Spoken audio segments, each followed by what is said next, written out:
Australians are often told that we don't like reform. We apparently want better housing, a stronger economy, better healthcare, improved aged care, a simpler tax system, a sustainable budget, but we don't give up anything to get there.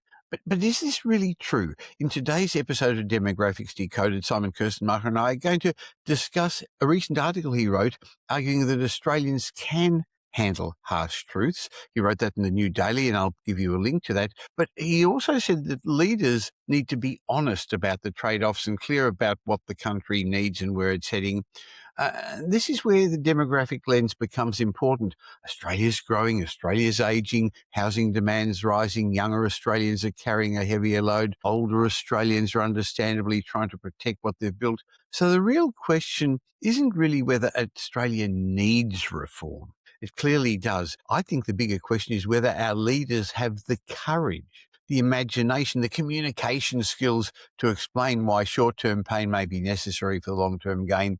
Boy, there's been a bit of this in the news recently. So welcome to this week's episode of Demographics Decoded, where we look at the world through a demographic lens and unpack the trends that are going to shape our future for our businesses, our investments, our cities, our lives. Hi, I'm Michael Yardney, and each week I'm joined by leading demographer Simon Kuestenmacher as we dig beneath the headlines and explore what's really going on. Because demographics isn't just about population numbers, it's about how we live, how we work, how we spend. And today we're going to talk about something that affects all of us, as I started to say, whether Australia is capable of making hard decisions. What do you think about that? Welcome, Simon. Yeah, thanks for discussing this wonderful topic today that has long been baffling me because I'm just looking at the way that politicians talk, and I feel they tend to avoid harsh topics. They tend to avoid talking tough, hard truths to the Australian people in the fear of spooking potential voters away with this wish to always make everything look great and wonderful that they've done. And I think that's so bizarre because my perception of the Australian people is so very different. I think this is a people that is very, very capable of looking crisis into the eye and then acting accordingly. But people want to hear what's up. They want to hear the harsh truth, and they then can act accordingly. And it's a pain to see this constantly not being treated that way. Well, Simon, you wrote an article about this in the New Daily, but what inspired you to do that? Was it all the current political discourse, the discussions about the tax changes and the budgets and going back on promises, or is it just a broader frustration that keeps Australians avoiding these hard conversations? It is exactly this broader frustration where you talk about the budget. What is the problem that we're facing, and what does it take for the society to solve this? And so this is a simple message like assume. You can disagree with this, you can agree with it, but let's say you're the government, you think housing is too expensive.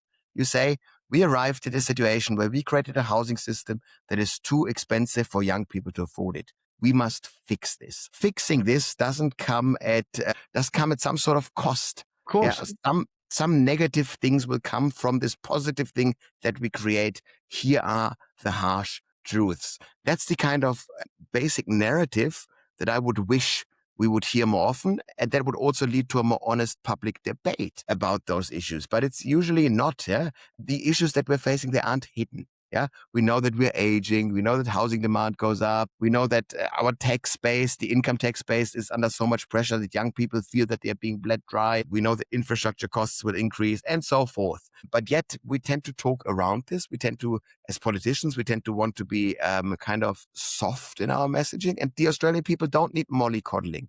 These are people that are ready to handle the harsh truth, and they can be exposed to the harsh trade-offs that might be seen as necessary. So do you think the politicians underestimate the maturity of the Australian public, that they think we can't handle difficult messages? I think we are constantly being underestimated as a population. Yeah, where it goes like, we must have these soft messaging. Australians, they can't make the difficult decisions, the difficult trade-offs. Families do this all the time. Any family these days operates under relatively tight budgets that need to make those trade-offs. The business people do this left, right, and center. We are able to manage this, and yet the politicians shy away from making those trade-off narratives. So are politicians accurate when they say that voters won't accept reform, that voters are the problem, or is it just a convenient excuse so that they don't have to come up with the hard words? Yeah, I find that is the wrong view of politics to begin with. Is voters won't accept it. Who cares? Yeah, to be honest, the idea is you are in your position to come up with solutions to real problems. And if this is a real decent solution, the voter base will probably accept it, even if it's harsh. And if it is the right thing to do and the voters won't accept it, they will kick you out, and so be it. But it is the idea you must actually do the right thing. And more Australians than people think will actually accept these hard trade-offs once it is explained open and fairly to them. There is always this idea of like, of course, I don't want my taxes to go up. I want tax cuts for myself. I want everything for my life to go easier. But if it is being explained to me and guaranteed that this is not just some dumb tax grab, that I have to pay more for society to function healthier, for the poor people in this country not to suffer, then I'm very much willing to take this pain on myself in order for the greater good. Australians have shown left, right, and center that they're willing to do just that, but we pretend that they're all just purely egotistically naive people, and so we beat around the bush. I think Australians have lost trust in their politicians. So you're right. If we're given a good message and we understand the logic behind it, we're more likely to believe it. But maybe we've lost trust and we won't believe as easily nowadays. That's of course true. And we've seen all the measures in terms of trust into politicians, into big institutions is on the way down. We are very, very cynical about politicians when you rank jobs by just how much do you trust a job. Politicians are always at the bottom of the pack, whereas nurses are always on the top. And you go, that's of course a problem, because if this is an undesirable profession, who would go into politics? You must be really a glutton for punishment to go into Yes, I politics agree. these days. So we also, as a public, that's our role now, is we must not constantly talk down on politicians. And I know that I've just done that in the first 8 minutes of this podcast. Now, in your article, you gave COVID as an example of Australians accepting significant short-term pain. Did that teach us anything about reform, about leadership? I think this should be a great lesson, that during COVID, we were more than just slightly inconvenienced. This was a severe limitation of your rights of freedom and so forth. But overall, for quite a long time, there was massive buy-in into this, because you understood that this is a severe danger, a severe risk, not just to your health, but to the collective health, and that you're willing to make those compromises as long as something good comes out of it. But the idea, of course, is you constantly need to keep in conversation with your population. You need to retain the social license to be doing this. And once you grab too much power in the pandemic, we've seen this in Melbourne, for example. I live in, or during the pandemic as well, lived in Northcote, so inner north, where the adherence to the rules, the compliance was ridiculously high, like for so very long. Everybody kept the peace. Everybody followed the rules. It was almost comical. And then at one day, it was bizarre. This was when they announced that they're now closing playgrounds, outdoor playgrounds. And the police at the same day said, we're not policing this. You can announce this. We're not going to test it. We're not going to check it anymore. That's not what we are here for. That's not our role. And it was that day that compliance stopped. It was almost comical. I was like, yeah, that's too much. And so that means you constantly need to create social license for the tough things that you ask from a population. But as long as you make your case clearly and you don't overdo it, there is buy-in. And you can, of course, also look at migration, if you will, from this perspective, because we are, and we have been for decades now, asking the population to accept a high migration intake. And the argument that was not explicitly clearly articulated goes something like migrants create a couple of pressures on house prices, on infrastructure, but ultimately they solve more problems than they create. So therefore, we should have a high migration approach. More or less, that's the sales pitch. But if you forget to make this sales pitch, then you overdo it. And then you see what's happening right now, that the acceptance of this intervention of a high migration system plummets. And that's just poor salesmanship to begin with. It's pure discussion. And it is the idea of just shying away to tell the population there are negatives that come from migration. That doesn't mean that we should cut it just yet. That's only the first part of the argument, is to say there are real negatives. And then you go, well, should we cut them? If we should cut migration, what visas should be cut? That's the complexity of an issue that I would want from a government. What I don't want from a government is just to make blanket, naive statements like there are no good Muslims, migration is all bad. That is naive. That is just benefiting from the negative sentiment that you create by not having communicated fairly and openly with your population. It's a sensational failure by two parties over decades to not communicate this and to constantly remember to renew your social license. There is a thing that can be perceived as an ask of a population. You must retain your social license. And during the pandemic, at some point, the Labour Party in Victoria lost that social license. Yes, they do.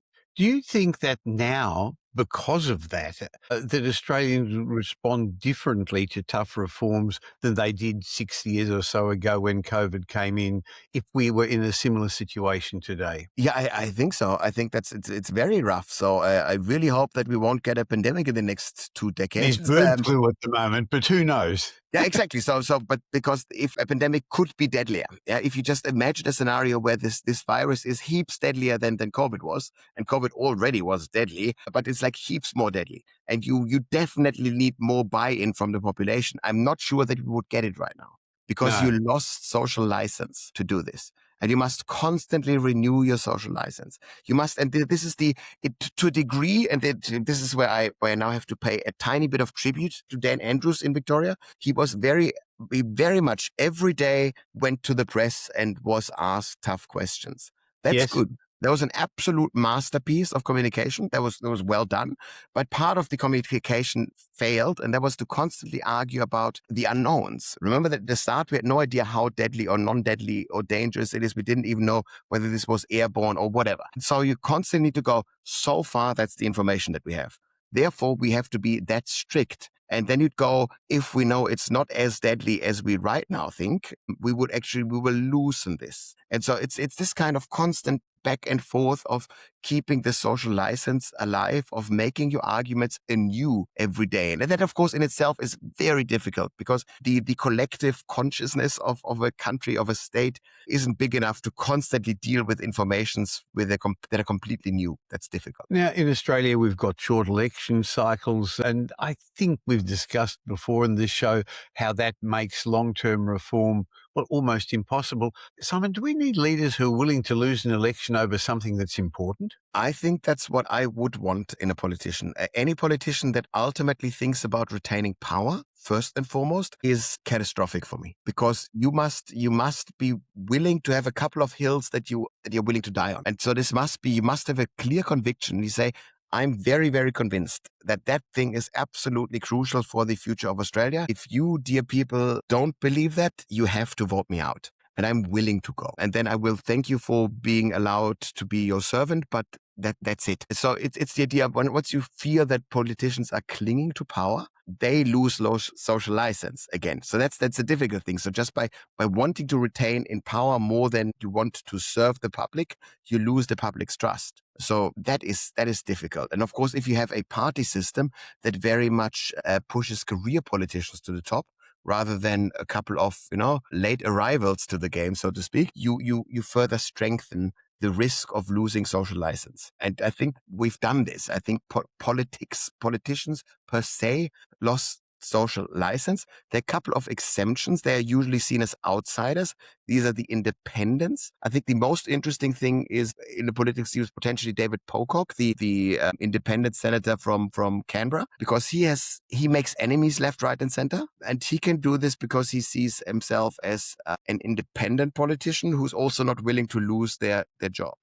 And so I think that's an important thing. And the guy also has enough going for him to have a job if he were to be fired at the next election. And that's the confidence that I want. If I see a politician that claim that this clings to their job, and then you're willing to make policy decisions that are more likely to retain you the job than to tell people the harsh truth. Now, last week we spoke about the fact that more and more Australians are going to live into their 90s and to 100. By the way, if you didn't listen to that show, that was a fascinating discussion because it will affect you and people you know in your family. Wherever you listen to this podcast, if you haven't listened, once we finish today, go back.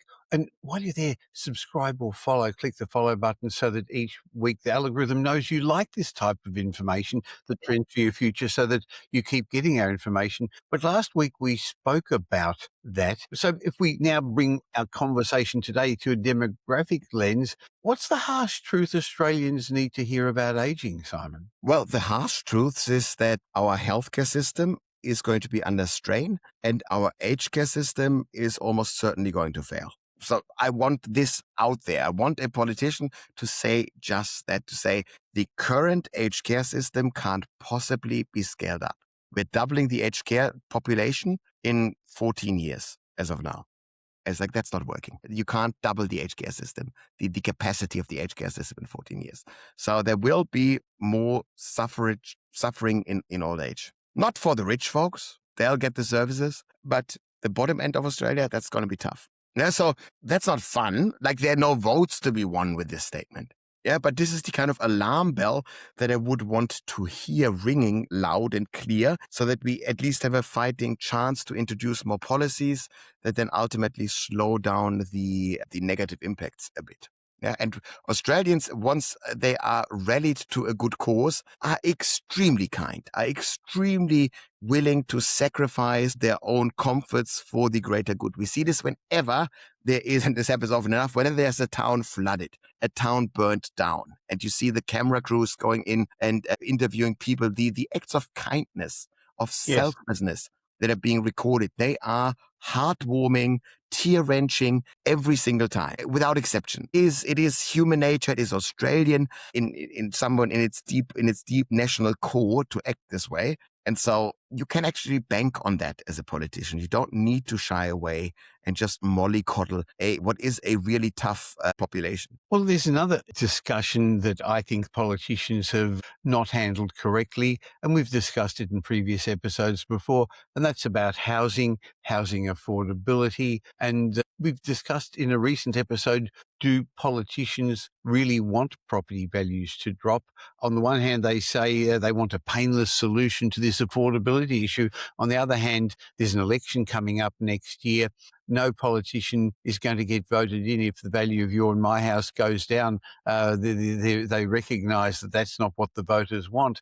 I guess this is an example of where we need some tough discussions. It's a great example. And you see that there is no housing minister, neither now nor in the past, in sight, who says something like house prices are too damn high, house prices must fall.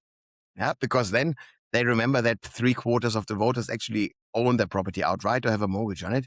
And they would go, don't make my biggest asset fall in price. That's not cool. But that's the kind of stuff that I would want. And I would go, we are risking of creating a system where we lock out young people forever. Too big of a share of young people will be locked out of housing forever. We cannot afford this in the long term. So we therefore try to create a system that will make housing a tiny bit cheaper, less attractive as an investment year after year. And that's what we're trying to do in minimal steps over the next 3 decades. That's our plan. Yeah, you can like it, you can not like it, but now you can at least act accordingly. And that's the kind of openness over a plan that, of course, would be very hard to follow. It's a difficult thing to pull off. But that's the idea of what is actually your grand vision of a policy. You would want this narrative to be told to you as a little voter, and we're not allowing this. And I find that quite annoying. I agree with you. People have lost trust in politicians because they don't believe them, and I guess in some ways because they're not having the hard discussions. Now, while we're not specifically talking about demographics today, there are demographic themes going through this, but that's what you spend all your day talking about. For people who don't understand, what do you do as a demographer and how do you help your clients? Yeah, so what I do is I tend to take lots of information from data sets, demographic data, economic data, lots of social data. Like, it's this kind of observation about how I would want to be spoken to as a voter, and mold this together into a narrative about the future for a particular industry, particular business, particular geography.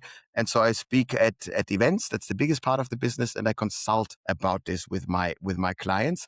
And that's how I spend all of my days. If people want to get you to speak to their organization, their institution, their group, I'm going to leave a link in the show notes how to contact you at the Demographics group. Similarly, at Metropole, we spend a lot of time looking at demographics, recognizing that's the destiny of our housing markets. It's how we're going to live, how we want to live, where we want to live. And rather than looking at the next hotspot, we take a long-term perspective. And if you're interested in securing your financial independence through strategic property and wealth advice, go to metropole.com.au. There are so many mixed messages at the moment. People are very uncertain, nervous.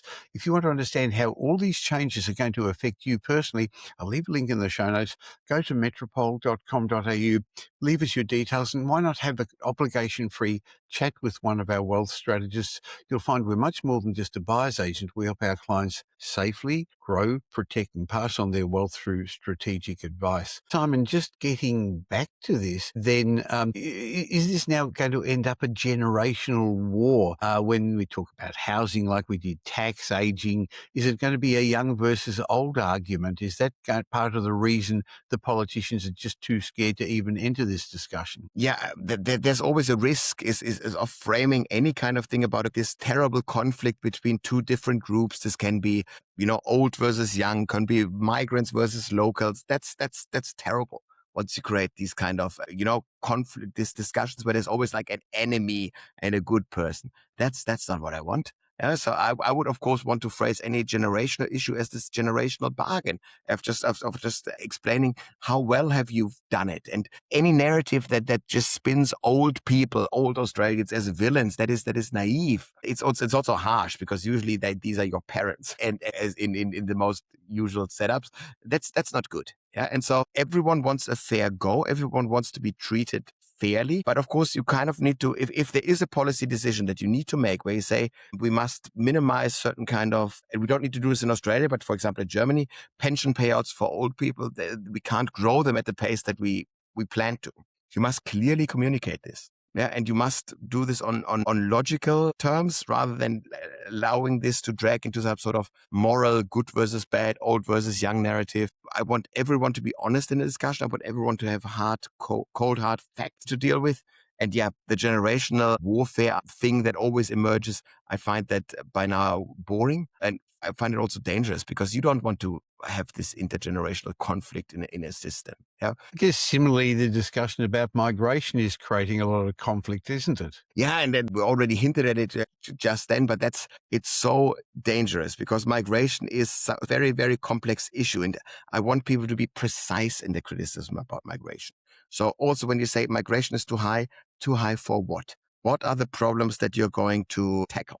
Yeah, and that's the thing. Is like if I'm a politician that talks about migration is too high, it's like cool, good argument, make it. But maybe you say it drives house prices up. Maybe you say it drives wages down. Maybe you are concerned about integration of too many migrants, about safety, whatever. You make your arguments, and then you need to be very, very clear in your analysis. Would lower migration actually fix that problem? And maybe you then say, maybe it doesn't. Maybe you agree with that migration would actually lower all of the problems that you see migration creating. That's fair. Yeah, you can make this argument. But then almost always the last step is missing, where we have to say, so we make this intervention, which would be lowering migration in this example, and we then think that only good things happen. You must think through what are the negative consequences of my well-intentioned intervention. And if we don't talk about this, we are just political charlatans at the end. In your article, you also mentioned Daniel Kahneman's work about the idea that people feel losses more intensely than gains. Does this help explain why there is this reform resistance, that governments make reform harder by constantly talking about what people will lose rather than what they're going to gain? Yeah, you avoid just that because it is, we know that people react so angrily towards a loss. I'd rather not lose $100 than win $100. Yeah, it's more attractive to not lose $100 rather than the joy of winning $100. That's the difference. That's a loss aversion. And and this is why we're constantly, if I'm a political charlatan, why I'm constantly phrasing the government or my opponents constantly as creating losses. Yeah, I'm not Yes. talking about what my own policies would gain you. I phrase everything as a loss. It's a cheap trick. It works, but that's not honesty. I don't want that in the political discourse one bit. It's cheap. It's transparent once you know what's happening. But you phrase everything as a loss. Everything the opposition has Yes. done is a loss. That's not honest. It's not complex. I think it treats the voting public as morons. This court is smarter. This court is more capable of dealing with complex issues. They understand that there are things to weigh off. And then you can discuss, well, is the benefit like this? Is the negative thing like this? You can have those discussions, but we're pretending it's not even that. We're pretending that everything the opposition has done is pure devilish horror show. And I'm not even making forecasts. So you actually don't even need to make any actual policy suggestions for how you add to the game. You just need to talk about loss. I find that is absolutely awful. It makes our political discourse significantly weaker. I hadn't thought about it that way, but I can understand now that you're saying that's exactly what's happening. So after all that, Simon, are you optimistic that Australia can still make the difficult decisions that we're going to need to keep moving forward over the next years? Yeah, so I think we could, and I think we could change the political discourse because ultimately we remain a country with lots of tailwinds work in our favor. So we have a economic model that works. We have strong institutions. We are swimming in resources. We have a highly educated population and so forth. We still have high social trust compared to other nations. So all of this stuff is pretty good, but you can start any card game with a good hand and you can lose the game spectacularly. That's still possible. But so I remain optimistic about this. There are a couple of times when I've seen Australians actually tell tough stories and it worked. So this is the beginning of the pandemic. I think that was actually quite impressive how we acted in the greater interest. That was positive. I look back at the introduction of superannuation, where we essentially took a 10% pay cut because we are in the here and now, because we understood it's better for the overall system in the long term. So I think we could pull it off. I think we're not pulling it off often enough. Well, Simon, I think that's a great place to leave it. There's a good message. I guess the message I've learned from you is that Australians don't need to be protected from the truth. They need leaders who respect them enough to explain the truth, show the destination, and then make a case for why short-term discomfort may be necessary for a long-term gain. And as you remind us, demographic doesn't just tell us what's changing, it gives us time to prepare. So I guess the challenge is going to be, are we going to use our time wisely moving forward? I look forward to having a chat with you again next week. But by the way, if you've just enjoyed the conversation, if you understand what Simon and I are getting at, and you know somebody else who'd benefit from hearing us, every podcast app and YouTube has a share button. Please do us a favor and just share this with one friend so we can get our message out to more people. And once again, if you don't currently subscribe or follow this show, click the subscribe or follow button depending upon what your podcast app says so that we can share our thoughts with you once a week. Simon, look forward to catching up next week. Fantastic. I'll catch you next week.